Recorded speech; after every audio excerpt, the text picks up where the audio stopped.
Hello दगड़ियों। तो देखो, हमने इससे पहले एक टॉपिक पढ़ा था इस वीडियो से पहले, जिसमें हमने देखा था एक समान आवेशित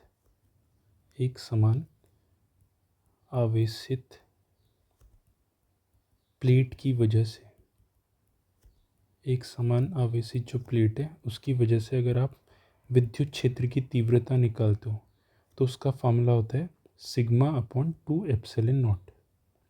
ठीक है। और हमने देखा था इसमें जो ये विद्युत क्षेत्र है ये दूरी पर निर्भर नहीं करता। ठीक है। तो इसी टॉपिक पे आपके पास क्या क्या इम्पोर्टेंट क्वेश्चन बनते हैं वो समझते हैं।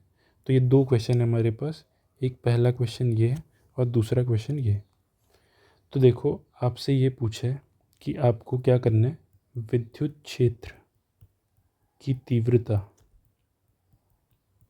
ये निकालनी है। विद्युत क्षेत्र की तीव्रता कहाँ कहाँ पे, फर्स्ट, सेकंड और थर्ड पॉइंट पे।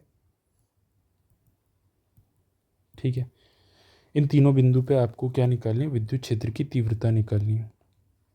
तो अगर आप देखो कि जो ये वाली प्लेट है, मान लो मैंने इसको मान लिया ये पहली प्लेट है और ये कौन सी हो गई, दूसरी प्लेट।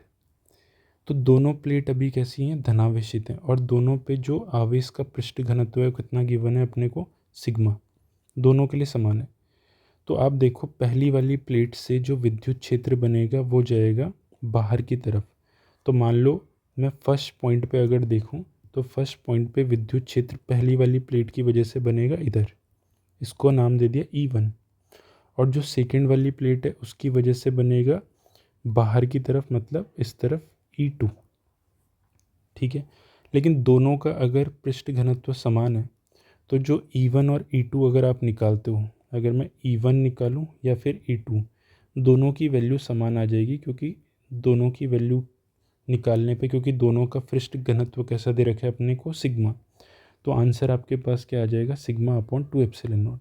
अब बताओ, आप पहले पॉइंट पे E1 और E2 अगर समान है तो इस पॉइंट पे, फर्स्ट पॉइंट पे अगर देखा जाए तो जो कुल विद्युत क्षेत्र होगा क्या वो ये आएगा, E1 माइनस E2, और दोनों की वैल्यू समान है तो आंसर क्या हो जाएगा आपका, 0। ठीक है।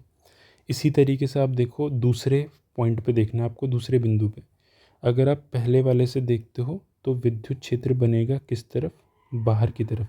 तो मान लो इसे बोल दिया E1, और सेकंड की वजह से, सेकंड प्लेट की वजह से वो भी बनेगा इसी तरफ, तो आ गया E2। तो अगर आप निकाल रहे हो किस पे, सेकंड बिंदु पे, तो सेकंड बिंदु पे वैल्यू क्या आ जाएगी, ई नेट बराबर, क्योंकि दोनों के दोनों इलेक्ट्रिक फील्ड, विद्युत क्षेत्र समान दिशा में है, मतलब दोनों ऐड हो जाएंगे। और क्योंकि विद्युत क्षेत्र दूरी पे निर्भर करता नहीं है तो इसके लिए वैल्यू थी सिग्मा अपॉन 2 एप्सिलॉन नॉट। इसके लिए भी वैल्यू कितनी रहेगी, सिग्मा अपॉन 2 एप्सिलॉन नॉट। दोनों को सॉल्व करोगे तो आंसर कितना आ जाएगा, सिग्मा अपॉन एप्सिलॉन नॉट। तो ये हो जाएगी सेकंड पॉइंट पे। ऐसे ही आप देखो, जो थर्ड पॉइंट है, थर्ड पॉइंट पे देखो, पहले वाले की वजह से बनेगा विद्युत क्षेत्र इधर E1 बाहर की तरफ, और दूसरे वाले से भी किधर बनेगा, बाहर की तरफ, E2। तो E1 और E2 तीसरे वाले पॉइंट पे अगर आप देखते हो तो तीसरे पॉइंट पे ई नेट अगर आप निकाल रहे हो तो ई नेट की वैल्यू बताओ, दोनों समान दिशा में है, E1 प्लस E2 ही आएगा, और दोनों की वैल्यू समान है तो आंसर फिर से कितना हो जाएगा, सिग्मा अपॉन एप्सिलॉन नॉट। ठीक है। तो इम्पॉर्टेंट क्वेश्चन है बहुत ही ज़्यादा, तो आपको ध्यान से देखना है।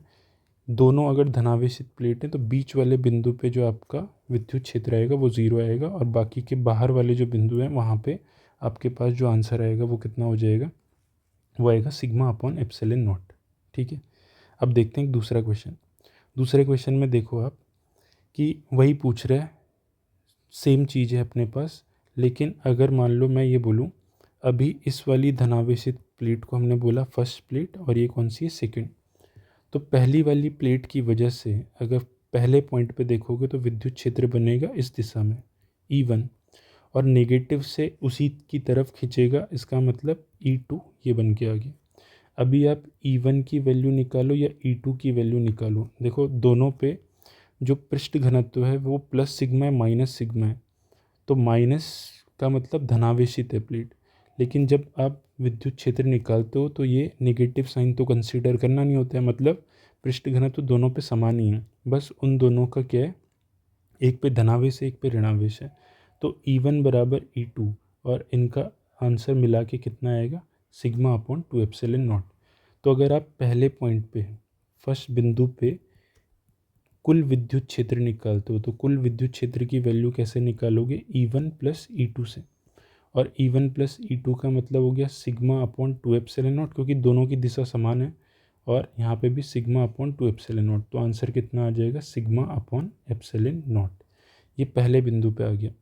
अगर आप दूसरे बिंदु पे देखो तो जो धनावेशित आपके पास प्लेट है उसकी वजह से बनेगा इस तरफ, इसको बोल दिया E1, लेकिन ऋणावेशित की वजह से दूसरी तरफ बनेगा इसके विपरीत दिशा में। तो अगर आप देखो सेकंड पॉइंट पे, तो सेकंड पॉइंट पे विद्युत क्षेत्र की वैल्यू क्या होगी, ई नेट बराबर, दोनों विपरीत दिशा में तो E1 माइनस E2, और दोनों की वैल्यू समान है, sigma upon 2 epsilon not minus sigma upon 2 epsilon not. तो आंसर कितना आ जाएगा, 0। इसी तरीके से आप तीसरे पॉइंट पे देखो, धनावेशित जो प्लेट है उसकी वजह से क्या बन रहा है, इलेक्ट्रिक फील्ड कौन सी दिशा में, इधर, तो इसको लिखोगे E1, जबकि ऋणावेशित की वजह से बनेगा इस तरफ, तो ये बन गया E2। तो अगर आप तीसरे पॉइंट पे देखो तो तीसरे पॉइंट पे भी ई नेट की वैल्यू दोनों विपरीत दिशा में, E1 माइनस E2, तो E1 माइनस E2 करोगे वापस से आंसर कितना आ जाएगा, 0।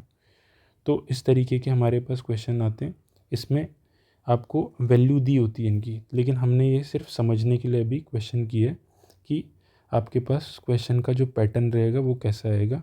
आपको वैल्यू दी होगी तो आप सीधे आंसर निकालते टाइम पे इन वैल्यू को यहाँ पुट करोगे और आपका आंसर आ जाएगा। तो ये दो इम्पॉर्टेंट क्वेश्चन आप ध्यान रखना, जो हमने उस जो अभी टॉपिक पढ़ा था, एक समान आवेशित प्लेट से कितना विद्युत क्षेत्र बनेगा, तो ये क्वेश्चन आपको ध्यान रखना है, ठीक है। चलिए।